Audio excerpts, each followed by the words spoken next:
À noter sur vos agendas, la seconde manche de ce championnat se déroulera le 10 avril prochain à Aire-sur-Adour.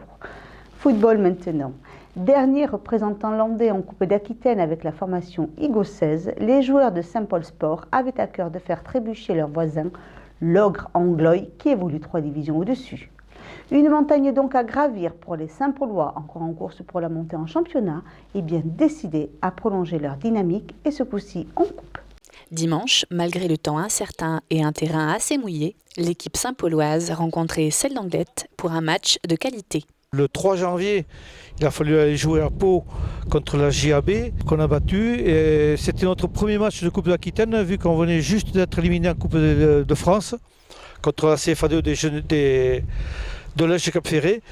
Donc pour nous, c'est notre 3e tour de Coupe d'Aquitaine. Ça fait pratiquement 5 divisions d'écart, ça va être très dur.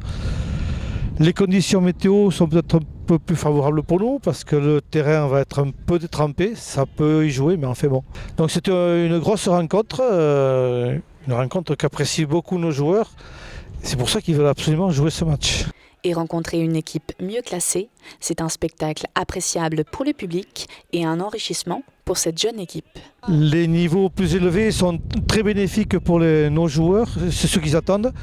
Parce que c'est en jouant des équipes plus élevées qu'on apprend à jouer, on s'étalonne, mais on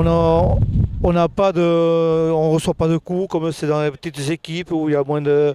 On pense plus à jouer qu'à détruire le jeu, quoi.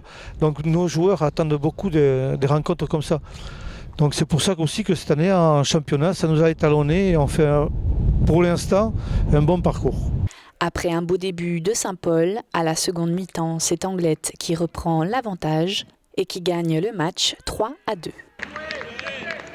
On a bien démarré le match, on les a bougés un peu, on marque un but, on se fait égaliser sur une frappe un peu venue d'ailleurs, barre transversale, rentrante. Du coup on en remet un et après en deuxième mi-temps physiquement ça a été dur et on en prend 2 et on perd le match sur ça. Avant le match, nous, on n'avait rien à perdre, de toute façon, pas de pression.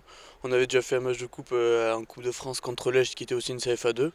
Donc voilà, on a abordé le match pareil, sans pression, de toute façon, on n'avait rien à perdre. On est tombé sur une équipe très physique, on s'attendait à ça.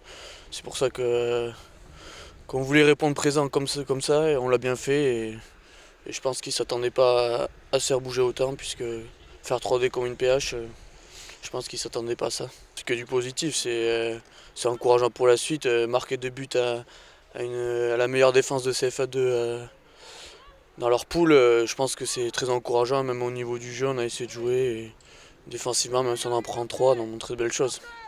Éliminé de la Coupe d'Aquitaine, Saint-Paul compte bien se rattraper sur les prochains matchs. Prochain match en Coupe des Landes contre l'Étoile Montoise. Et ensuite on joue en championnat contre Martignas. On a réussi à remonter en début de saison, on a fait un mauvais départ, là on est 2e. Et on espère rester en haut et pour jouer la montée en DHR. Et après au niveau de la Coupe des Landes, c'est un peu comme la Coupe d'Aquitaine, on va tout donner pour aller le plus loin possible, comme on a fait aujourd'hui.